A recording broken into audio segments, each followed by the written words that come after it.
Hi everyone, it's Erin with JesusandCoupons.com and welcome to day 14 of our video series on organizing your couponing in your life.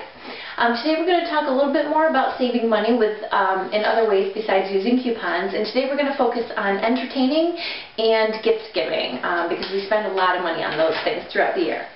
Okay, as far as entertaining goes, we don't do a ton of it.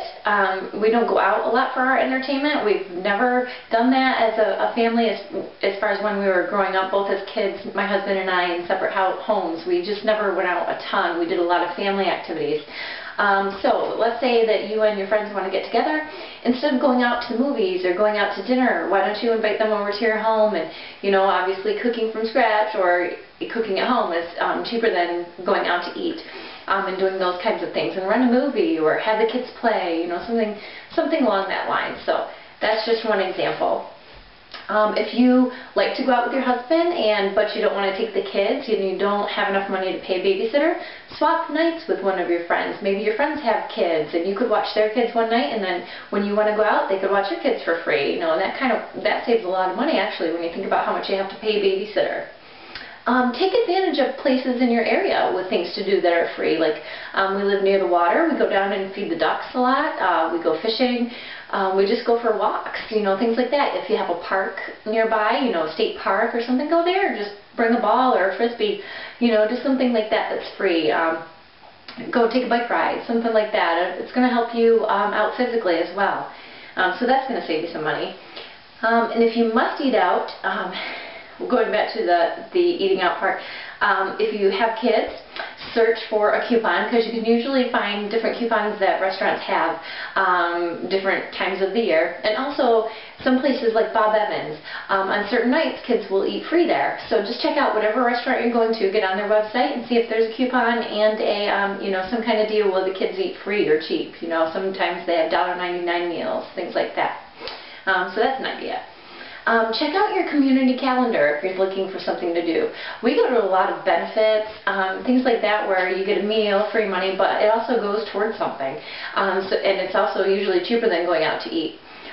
So I'm not saying to just, you know, crash every benefit that you hear of, but if you know somebody or if it's a friend of a friend and you want to support that family, go ahead and go to a benefit. That's a lot of fun, actually. When you're going on a trip, say you're going on vacation, pack a snack, or you know, if it's a super long way away, pack out a couple meals ahead of time and bring a cooler in your car. It works out a lot better than stopping at McDonald's and spending, you know, $10, $15 for your family to eat on the way there. And if you're stopping 2 or 3 times on the way, that really adds up.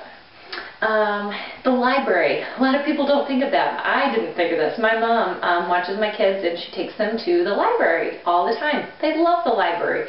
There's tons to do. It doesn't cost a penny. So check out your library. Going camping. If you want to go spend the night somewhere, go camping, pitch a tent. Me, I probably won't do this, but some people love to camp and they don't really think about just, hey, going out. Even go camping in your backyard. Now we do that because I have a bathroom and a shower. That's me. My daughter loves to go camping in our backyard. Have a fire. You know, roast marshmallows. Those are things that you can do to entertain that you don't do every day, but when you do them, they're special, and that's what you know, having entertainment is about. Also, evaluate your movie channels. If you're somebody that loves movies and you have like 50 different movie channels, ask yourself if you really need those, or if you could take that money and just rent something from Redbox or, you know, Blockbuster Express, something like that, where it costs like $1, $1.50 a night to rent a movie. Sometimes that will work out to your benefit. And also, when it comes to movies, instead of buying a DVD, just rent it. I mean, I could have, you know, you buy a DVD for $20, you could probably rent it 10 times and not pay that much, if that makes sense. So I don't really think I've watched a movie 10 times. You know, if you're going to watch it more than that, then buy the movie, but otherwise, why don't you just rent it? Eventually it'll be on TV. Okay, so that's as far as entertainment. I could go on, but I'm trying to pick the best ones because I'm getting pretty chatty as I go along here. Okay, so gift giving. When you are giving gifts to people, you have a list of people that you do all the time for, like your family, your close friends, you know, kids at church if you're a Bible study or Bible school teacher. figure out how much you spend on gifts a year, how much you want to spend, and break it down per person. And I also want you to include a little extra for those gifts that you're not prepared for, like if somebody announces they're getting engaged or they're getting married or having a baby, you know, things like that that you aren't expecting every year to happen with those certain people. So budget a little bit of money in for that. Homemade gift baskets. If you're going to something like that, let's say you're invited to a wedding or a baby shower, those women sometimes just want to be pampered and have something for themselves rather than something for the kitchen if they're getting married, or something just for the baby. You know, make it personalized. Now that you're couponing, you're going to get a lot of personal items for free, like lotions. You know, sometimes you can get scented lotions and cosmetics, or maybe foot scrub. You know, something. Put together a little pampering basket for them. Homemade gifts. And gift baskets are the best, in my opinion. I love to receive them. I love practical gifts. Some people don't, and if you know your person that hopefully you're buying for, you know, you can kind of see whether or not that would suit them, but that's just an idea. Also, as far as homemade gifts, homemade food. I would love it if everybody that bought me a gift for Christmas would just make me one meal that I could stick in my freezer. I can't even tell you how much I appreciate a homemade meal that I don't have to cook. It tastes way better than what I cook anyway. So think about that. Some people love homemade meals. And just, you know, if you are short on cash and you're getting things, you know, as far as couponing food-wise, throw together a bunch of different meals, and then if somebody has something coming up or somebody has a baby, take a meal to them instead of getting them, you know, a gift. You can attach a small gift, you know, if you want to. But, you know, that's just one more idea that you could cut some cost on. The other thing when you're thinking about gifts, we always wait, at least I do, I always wait till like the month before Christmas to think about what I want to get somebody.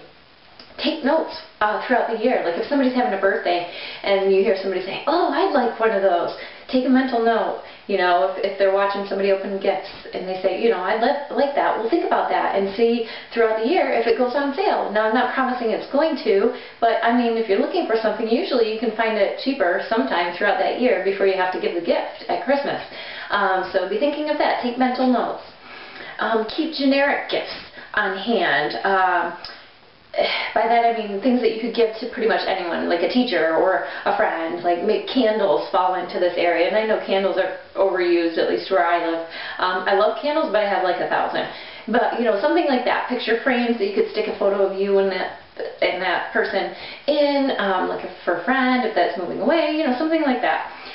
So just keep like a box of gifts, and if you haven't given away that gift by the end of the year, or you know, whenever you got it, if you haven't used it in a year, pitch it or donate it to somebody that will use it. Our church takes a lot of those kinds of things, and then what we do is we sell them during Christmas to kids that want to buy for their parents. You know, we have super cheap, like quarter sales, so that they can buy something for their parents, which is a good idea. When it comes to cards, I hate buying cards, so I get the box of cards. I got a box of cards at Walgreens for $1.50 on clearance, and there was like 50 cards in there for birthdays and anniversaries, and you can always personalize it by writing a note. Don't feel you have to go buy a specific card every single time you have an occasion. I mean, that $3 or $4 a pop, that's a lot of money you're spending on a card. And personally, I don't hate getting cards, but you know, I don't keep them around very long because I would have a million of them. So think about that. Let's say, I know in my family where we have some kids, and my sister, whenever, like it's my turn for Mother's Day or Christmas or my birthday, my sister will take my kids and do a craft with them to give to me. Now, this is just one, I mean, you don't have to be handy. People think that you have to be handy and crafty to give gifts that are homemade, but I want to show you this really quick. My daughter made this for me. It's super cute. It's just pictures of her glued on little tiny flowers, paper flowers, and stuck in a pot. I mean, it probably cost $1.50 maybe, you know, and she painted it. This means more to me than if my sister took her to the store and had her pick out like a $50 gift. Like, I've kept this around. She was like 1, almost 2 maybe, in these pictures, and that's just, you know, special to me. So think about things like that, just little things you can do. That's a really good idea for Valentine's Day. If you have people like your husband, if you want to make him something from the kids, make him that one. Instead of having flowers, make little hearts with their pictures on it. Something cute like that. Let's see. And The last thing I want to mention is if you have kids and you have a birthday party, this is always a hard thing for me to do. You know, people have the piñata and then all the candy falls out and, you know, we play pin the tail on the donkey. Instead of doing that and spending money on that, why don't you make a craft with the kids? If you go to your local craft store, there are tons of things you can make with kids for very inexpensive amounts of money. They have pre-made, let's see, they have bags, like little purses that are like $1, $2, tote bags. They can paint on them. You save your coupons. And, you know, every week, almost every week in our paper, we get coupons for 40% off one item at Joy, and 40% off one at Michael's. And those stores are both near us. Every week we can get 2 items for 40% off if we get one paper. So use those. You know, stock up. If you know you're having a birthday party and you have this many kids, what do you need to buy? You can buy pre-made, what are they called? Iron-on patches. You can stick those on the pre-made hats that are at Michael's. You know, all for 40 to sometimes 50% off, depending on the day and the coupon. So just keep things like that in mind. You don't have to spend a lot of money on a gift. I know that it seems like a lot of people want expensive gifts, okay? But if you're low on your budget, the only thing that matters is you get them a gift that means something. Now, I don't want you to get a gift and, not, pull it out of your drawer thinking, oh, I know she's not going to use this, but I'm just going to give it to her anyway. You know, that's not what I'm trying to encourage you to do. I want you to think about, if you can, way ahead of time, what the person would like and look for it throughout the year. If you can't do that, find something and see if you can personalize it, like a clay flower pot. You can personalize that to anybody. You know, just take things and put a little spin on it. I'm going to do a little bit more, another segment on something like this a little bit later down the line, but I think we're good with money saving tips for right now. It's a lot to digest. But if you like this series, please hit the share button. And also, if you could comment or rate this video, I would appreciate it. And I will see you next time on JesusandCoupons.com. Have a great day. God bless.